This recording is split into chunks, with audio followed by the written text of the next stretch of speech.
بسم اللہ الرحمن الرحیم۔ السلام علیکم۔ 20 جنوری کا آغاز ہو گیا منگل کے دن کا۔ آج کا دن خاصا اہم ہے کیونکہ عمران خان صاحب کی 2 دسمبر سے بہنوں کے ساتھ ملاقات نہیں ہوئی۔ آج بھی ملاقات کا دن ہے، بہرحال دیکھتے ہیں ملاقات ہوتی ہے یا نہیں ہوتی۔ دوسرا، گل پلازہ کراچی کا جو سانحہ ہے، اس وقت جب میں یہ ویڈیو ریکارڈ کر رہا ہوں تو آگ لگنے کے بعد 52 گھنٹے گزر چکے ہیں، ابھی تک ریسکیو آپریشن مکمل نہیں ہو سکا اور کچھ چیزیں بہت ہی زیادہ تکلیف دہ ہیں۔ ایک تو سب سے زیادہ تکلیف دہ بات یہ ہے کہ اتنا بڑا سانحہ ہو گیا ہے، لیکن کل رات بھی میں دیکھ رہا تھا کہ ٹاک شوز کے اندر مسلم لیگ نون والے بیٹھ کر اور پیپلز پارٹی کو ڈیفینڈ کر رہے تھے، بجائے اس کے کہ وہ یہ بات کرتے ہیں کہ جناب بالکل پیپلز پارٹی کی نااہلی ہے، ان کی کرپشن اور لوٹ مار ہے اور کیسے 180 کے قریب اضافی دکانیں بن گئیں، اس کی انسپیکشن کیوں نہیں ہو رہی تھی، ریگولر اس کی مانیٹرنگ کیوں نہیں ہو رہی تھی، اگر آگ لگنے کی صورت میں ایمرجنسی راستوں کے اوپر دکانیں بن گئی تھیں اور ایمرجنسی راستے نہیں تھے تو کیوں نہیں تھے، کون سے ادارے تھے جن کی ذمہ داری تھی اس چیز کو یقینی بنانا، اس چیز پہ بات نہیں ہو رہی۔ اور پھر جس طرح سے آگ لگنے کے بعد بر وقت وہ ریسکیو آپریشن نہیں کر سکے، اب تک وہ اس ریسکیو آپریشن کو مکمل نہیں کر سکے، لوگوں کی جانیں نہیں بچا سکے، اور لیکن اس چیز پہ بات کرنے کے بجائے مسلم لیگ نون والے جو ہیں وہ پیپلز پارٹی کو ڈیفینڈ کر رہے ہیں۔ میرا خیال ہے کراچی والوں کو یہ بات یاد رہنی چاہیے کہ جب اس وقت تک کیونکہ 25 سے 30 ڈیڈ باڈیز جو ہیں وہ ریکور ہو چکی ہیں اور 70 سے 75 لوگ لاپتہ ہیں، اللہ تعالیٰ کرم کرے اور معاوضہ ہو، لیکن ظاہر تلخ حقیقت یہ ہے کہ 52 گھنٹے سے جس عمارت میں آگ لگی ہو تو کیسے کوئی اب تک زندہ بچا ہوگا۔ اللہ کرے اللہ کرے اللہ کرے کہ وہ زندہ کچھ اور لوگ بچ جائیں، لیکن ایک تلخ حقیقت ہے کہ بہت مشکل ہے۔ اتنا بڑا سانحہ ہو گیا اور نون لیگ والے بیٹھ کے پیپلز پارٹی کو ڈیفینڈ کر رہے ہیں اور پیپلز پارٹی والے بھی بے شرمی اور ڈٹائی کے ساتھ جو ہے وہ غلط بیانی کر رہے ہیں، جھوٹ بول رہے ہیں اور شفاف تحقیقات ابھی بھی نہیں کروا رہے۔ اور پھر اس کے علاوہ آپ دیکھیں کہ میں دیکھ رہا تھا کہ کل بھی کروڑوں روپے کے اشتہارات نواز شریف اور شہباز شریف کی تصویر کے ساتھ چل رہے تھے۔ مطلب کچھ تو شرم کر لیں، کچھ تو احساس کر لیں کہ یہی کروڑوں روپے جو ہے وہ آپ سانحہ گل پلازہ کے متاثرین کو دے دیں، یہی کروڑوں روپے آپ ان غریبوں کو دے دیں ملک بھر میں جو اس وقت خودکشیوں پر مجبور ہیں، لیکن کروڑوں روپے ان کو کوئی بتانے والا نہیں ہے کہ ان اشتہارات سے کوئی فائدہ نہیں ہو رہا بلکہ لوگوں کی نفرتوں میں اضافہ ہو رہا ہے، کوئی ان کو بتانے والا نہیں ہے۔ پھر میں ایک اور چیز دیکھ رہا تھا کہ وہ تجزیہ کار بے شرم، غیرت سے عاری، غلیظ، خبیث، مکروہ، گندے، نیچ تجزیہ کار جو بلاول بھٹو زرداری کو جو ہے وہ ونڈر بوائے بنا کر پیش کر رہے تھے، ابھی تک انہوں نے اس طرح سے اس پہ رپورٹ نہیں کیا۔ اور آپ دیکھیں اگر یہی واقعہ اللہ نہ کرے اللہ نہ کرے اللہ نہ کرے اللہ نہ کرے یہ واقعہ کے پی میں ہوا ہوتا تو اب تک تجزیہ کاروں کی لسٹ بھی آ گئی ہوتی کہ ان کو کالز پہ لیں، اور پتہ نہیں سہیل آفریدی کے خلاف اور عمران خان کے خلاف، تحریک انصاف کے خلاف لائیو ٹرانسمیشنز بھی ہو رہی ہوتی اور پورے پاکستان سے کچھ ویڈیو پیغامات بھی ریکارڈ کروا کے چلوا دیے جاتے، گورنر راج کی بھی باتیں ہونے لگ جاتی۔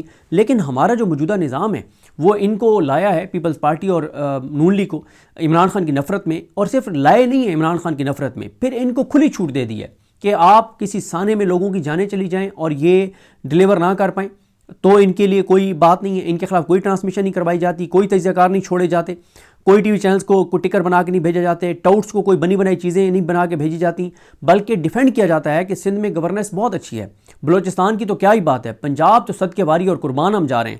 تو یہ بڑا یہ جو ایک ٹی وی چینلز کا ایک امتیازی سلوک ہے ایک صوبے کے ساتھ، اس وجہ سے ٹی وی چینل کے خلاف اور ٹی وی چینلز کے خلاف نفرت عوام کے اندر بڑھ رہی ہے۔ اور پھر حکومت کی جو میں نے آپ بتایا کہ وہ کروڑوں روپے کے اشتہارات چلوا رہے ہیں ایک ایسے واقعے پر جب اس وقت جو ہے وہ کوئی بھی جس کے سینے میں دل ہے، وہ جو انسان ہے وہ ویڈیوز دیکھتا ہے جو لوگوں کی آہ و بکا ہے، تو ظاہر ہے وہ دل چیر کے رکھ دیتی ہیں وہ ویڈیوز، وہ ویژولز، وہ آوازیں، اور جو آڈیو سامنے آئی ہیں، جو آخری آڈیوز کچھ لوگوں نے اپنی فیملیز کو کی، بہت ہی تکلیف دہ ہے۔ لیکن میں کبھی کبھی سوچتا ہوں کہ اللہ تعالیٰ پاکستان پر رحم کرے کہ اب پاکستان کا مستقبل یہ مریم نواز اور بلاول بھٹو زرداری ہیں جو اب ہمیں ٹاؤٹس بتا رہے ہیں، مکروہ، گندے، غلیظ، نیچ، گندے قسم کے، کہ جی بلاول بھٹو اگلے جو ہے وہ پاکستان کے وزیر اعظم ہو سکتے ہیں۔ اللہ تعالیٰ رحم کرے پاکستان کے اوپر، پتہ نہیں ہم پاکستان کو جو ہے وہ کہاں لے کر جانا چاہتے ہیں، ہم پاکستان سے کون سا بدلہ لے رہے ہیں، ہم کیا لوگوں کو کس چیز پہ مجبور کر رہے ہیں کہ لوگ ایسا کیا کریں۔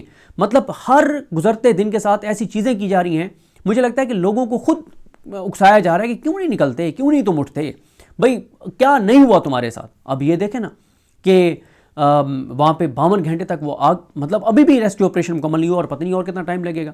اور اس وقت آپ دیکھیں شہباز شریف نے میٹنگ کی کوئی ہفتہ 15 دن پہلے، ہفتہ 10 دن پہلے یا 2 ہفتے پہلے، آپ میں سے کوئی نکال بھی لے گا، وہ اخبارات میں خبریں بھی لگی تھیں کہ شہباز شریف نے بڑی فکر کا اظہار کیا ہے کہ کے پی میں کام صحیح نہیں ہو رہا تو وفاق اب کچھ معاملات دیکھے گا۔ اچھا، جب سندھ میں کراچی میں جب آگ لگی ہوئی تھی اور چاہیے تھا کہ وفاقی حکومت بھی فوراً اپنے ریسورسز بھیجتی، ہر جگہ سے جو جہاں سے کوئی ریسورسز بھیجے جا سکتے تھے بھیجے جاتے اور لوگوں کی جان بچائی جاتی۔ آپ تو اس وقت کروڑوں اربوں روپے کی شادی میں مصروف تھے، آپ تو اس وقت گانے سن رہے تھے، آپ کا تو محفل موسیقی چل رہا تھا جب سندھ کی باری تھی، جب کے پی میں سہیل آفریدی اپنی پوری سنسیئرٹی کے ساتھ کام کر رہا ہے، وہاں پہ آپ میٹنگ کر کے کہتے ہیں کہ کام نہیں ہو رہا، اور جہاں پہ تباہی اور بربادی پھر گئی ہے، زندہ لوگ جل گئے، وہاں پہ تو آپ نے نہیں کہا کہ سندھ حکومت کی گورننس ٹھیک، وہاں تو نون لیگ والے بیٹھ کے ڈیفینڈ کر رہے ہیں، اور آپ کے اندر اتنا احساس اور انسانیت نہیں ہے کہ کروڑوں روپے کے اشتہارات پھر بھی آپ ٹی وی چینلز کو دے رہے ہیں۔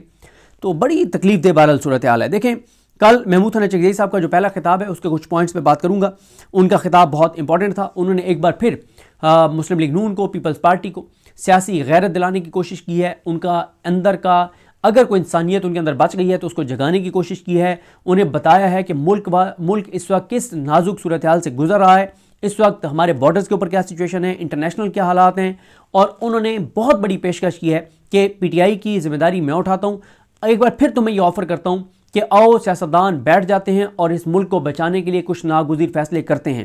انہوں نے یہ کہا ہے کہ اگر تم آ کے بیٹھتے ہو تو میں گارنٹی دیتا ہوں کہ پی ٹی آئی اور عمران خان تمہیں الٹا نہیں لٹکائیں گے اور تمہارا ناک نہیں رگڑوائیں گے، لیکن اس وقت ہمارے لیے پیپلز پارٹی یا نون لیگ سے انتقام لینا یا ان کو فکس کرنے سے زیادہ امپورٹنٹ ملک بچانا ہے، کیونکہ ملک اس وقت خطرے میں ہے اور ملک کے حالات اس وقت خطرے میں ہیں۔ انہوں نے دوبارہ نشاندہی کیا ہے کہ بھائی حالات خدا نخواستہ وہی ہیں جو سانحہ مشرقی پاکستان سے پہلے تھے، تو ابھی بھی وقت ہے، آؤ ہم سیاستدان بیٹھ جاتے ہیں، اس پارلیمنٹ کو مضبوط بنا لیتے ہیں۔ کچھ انہوں نے اہم پالیسی سٹیٹمنٹس بھی دے دیے ہیں، اور آج 20 جنوری کو بھی امکان ہے کہ وہ اگر قومی اسمبلی کا اجلاس ہوگا تو اس میں خطاب کریں گے، لیکن ایک تو انہوں نے بار بار ایک بات کہی کہ تحریک تحفظ یعنی پاکستان وعدہ کرتی ہے کہ پارلیمنٹ کی مضبوطی کے لیے ہم غیر مشروط حمایت کریں گے، اور وہ کہتے ہیں کہ پاکستان کی پالیسیز بنانے کا مرکز پارلیمنٹ ہونا چاہیے، ملک بحران کا شکار ہے اور خطہ مشکل میں ہے۔ انہوں نے کہا کہ قرآن مجید اپنے ماننے والوں کو حکم دیتا ہے کہ جہاں بھی مثبت کام ہو، خیر کا کام ہو، عوامی فلاح کا کام ہو، آپ نے اسے سپورٹ کرنا ہے۔ انہوں نے حکومت کو کہا ہے، پارلیمنٹ اسپیکر کو کہا ہے، ڈپٹی اسپیکر کیونکہ چیئر کر رہے تھے، کہ آپ جب بھی عوامی فلاح کی بات کریں گے ہمارا ووٹ شمار کر لیجئے گا، ہمارا ووٹ آپ کے ساتھ ہوگا، اس کے لیے ہمیں کوئی قیمت نہیں چاہیے ہوگی۔ اصل میں وہ بار بار ان کی غیرت جگا رہے تھے، ان کو موٹیویٹ کر رہے تھے کہ ملک خطرے میں ہیں، آؤ سارے سیاستدان اکٹھے بیٹھ جاتے ہیں، آؤ ہم سارے سیاستدان ملک بچاتے ہیں، بہت ہو گیا، اب بات آپس کی لڑائی سے بہت آگے نکل گئی ہوئی ہے، ملک خطرے میں، اس کی بقا خطرے میں۔ پھر انہوں نے کہا کہ اللہ کریم حکم دیتا ہے کہ گناہ اور دشمنی کے کاموں میں کسی کے ساتھ مت دو، آپ درست راستے پر چلیں تو ہم ایک ہی کشتی کے سوار بن جائیں گے۔ ہم اس ایوان کو طاقت کا سرچشمہ بنانا چاہتے ہیں، ہم چاہتے ہیں کہ ملک کی اندرونی اور بیرونی پالیسیز اس ایوان میں بنیں، اس ایوان کے اندر یا باہر وہ بات ہم نہیں کہیں گے جو بات ہم اپنی ماں اور بہن کے سامنے نہیں کہہ سکتے۔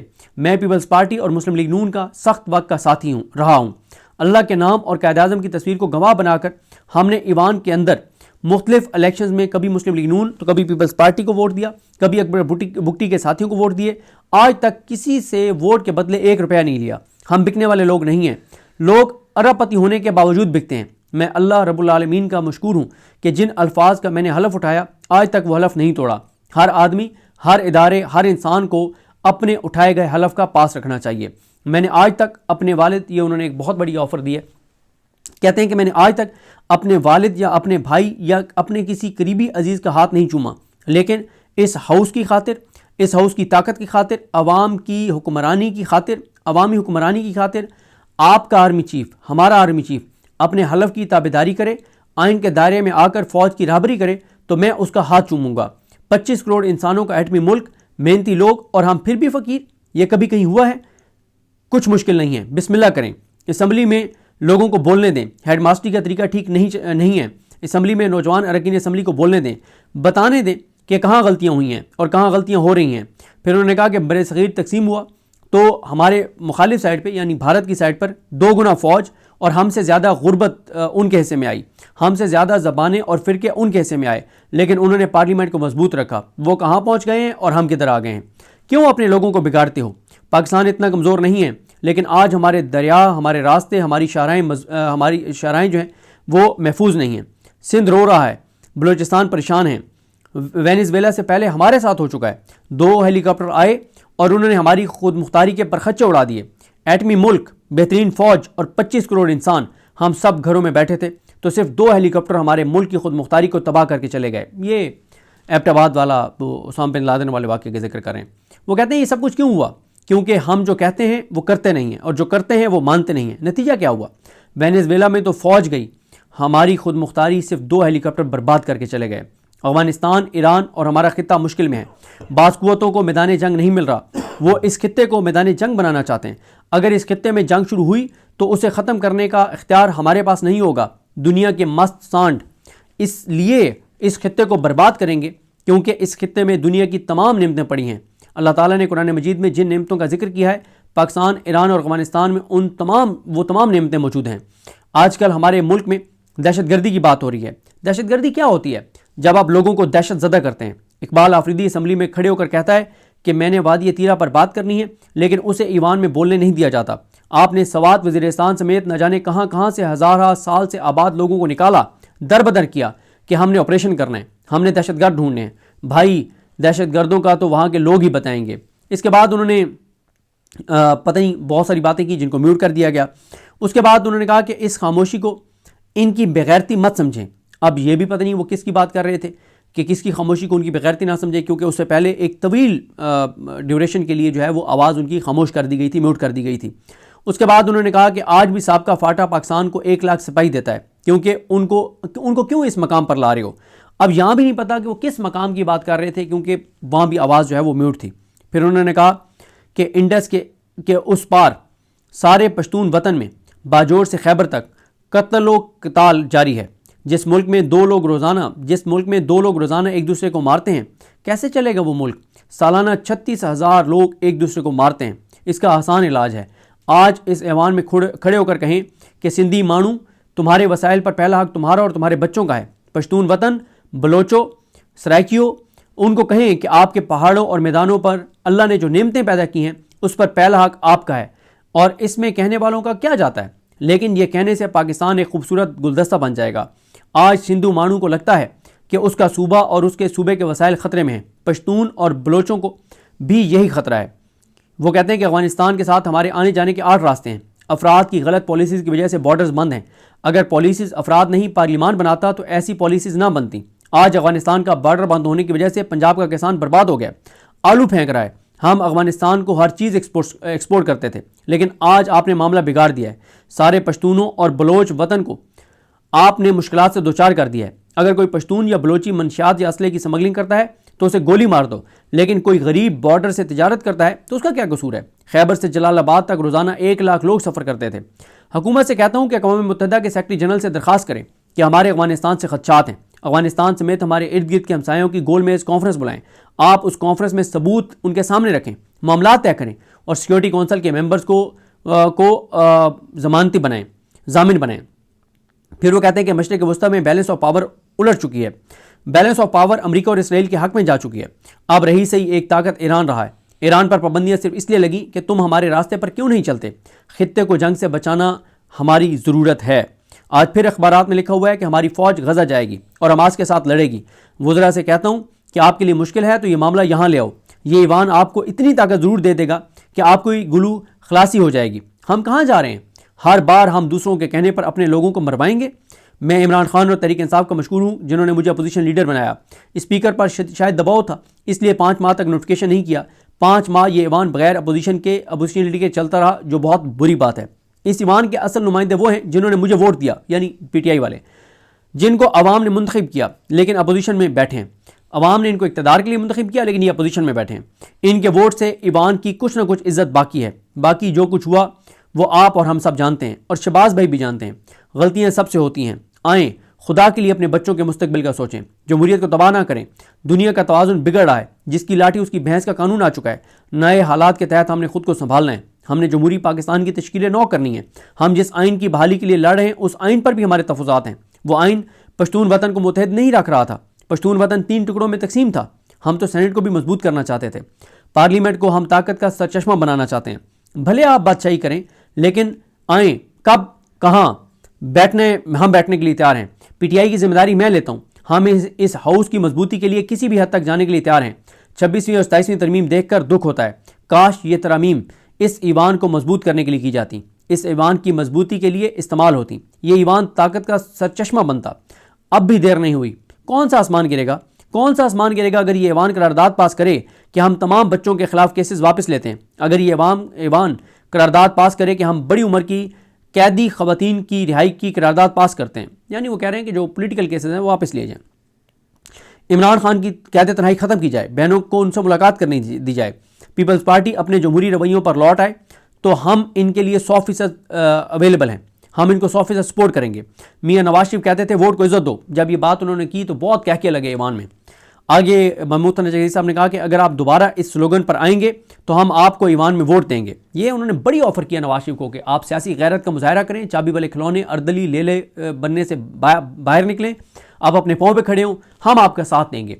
آگے انہوں نے کہا کہ مجھے میڈیا والوں نے اس سوال پر تنگ کیا اور سوال کیا کہ محمود خان چکزئی نے اور کہا کہ محمود خان چکزئی نے نواز شریف سے رابطہ کیا ہے اور اسی وجہ سے اپوزیشن لیڈر بنے ہیں۔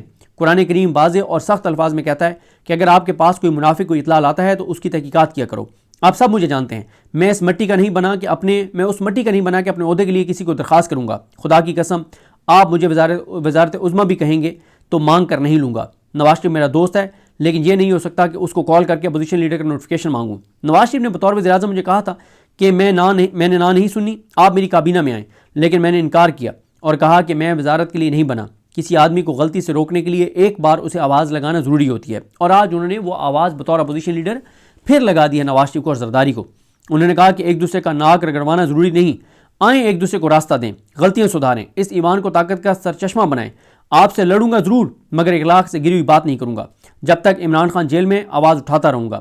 8 فروری کو جو کچھ ہوا وہ آپ بھی جانتے ہیں، اسی وجہ سے سیاسی درجہ حرارت آسمان پر پہنچ گیا۔ مذاکرات کس بات کے؟ 8 فروری کو جو ہوا اس کو ایڈریس کیے بغیر مذاکرات کس بات پر ہو سکتے ہیں؟ اس سیاسی درجہ حرارت کو کم کرنے کا بٹن حکومت کے پاس ہے۔ اگر آپ تھوڑا سا پریشر کم کریں گے تو مذاکرات کا رستہ کھلے گا۔ جب بھی ملک میں عوام کی حکمرانی قائم کرنے کے لیے آپ کو میری اور علامہ راجہ ناصر عباس کی ضرورت ہوگی تو ہم آپ کے ساتھ ہوں گے۔ منفی کاموں میں ہمیں معاف رکھیے گا، مثبت کاموں میں ہم وعدہ کرتے ہیں کہ ہم آپ کے ساتھ ہوں گے۔ صرف تو یہ ان کی سپیچ کے اہم پوائنٹس تھے۔ بہرحال انہوں نے آفر جو ہے وہ کر دی ہے ان کو، نواز شریف کو اور زرداری کو، کہ آپ کی ناک نہیں رگڑوائیں گے۔ آؤ پاکستان خطرے میں ہے، پاکستان ایک بار پھر سانحہ مشرقی پاکستان جیسے خدا نخواستہ حالات سے دوچار ہے، چیزیں بہت خراب ہیں، خطے کے حالات خراب ہیں، انٹرنیشنل حالات خراب ہیں۔ آؤ ہم ایک ساتھ بیٹھتے ہیں اور ملک بچاتے ہیں۔ ایک دوسرے کو شکست دینے سے زیادہ اس وقت اہم جو ہے وہ ملک کو بچانا ہے، اور اس کے لیے ہم آپ کے ساتھ چلنے کے لیے تیار ہیں، بشرطے کہ آپ آئین کے لیے، قانون کی حکمرانی کے لیے، عوام کے لیے، پاکستان کے لیے فیصلے کریں۔ تو دیکھتے ہیں بہرحال چیزیں کیسے آگے بڑھتی ہیں۔ یہ بات تو ہے کہ عمران خان کا فیصلہ تسلیم ہو گیا ہے اور چارج محمود خان نجدی صاحب نے سنبھال لیا ہے۔ عمران خان نے ان کو نامزد کیا تھا اور یہ سسٹم 5 ماہ زور لگانے کے بعد آخر عمران خان کے سامنے سر تسلیم خم کر چکا ہے کہ عمران خان تمہارے نامزد اپوزیشن لیڈر کا ہی نوٹیفیکیشن ہم کر رہے ہیں۔ بہرحال دیکھتے ہیں چیزیں کیسے آگے بڑھتی ہیں۔ مجھے اپنی دعا میں یاد رکھیں۔ اللہ کریم ہم سب کا حامی ناصر ہو۔ اللہ حافظ۔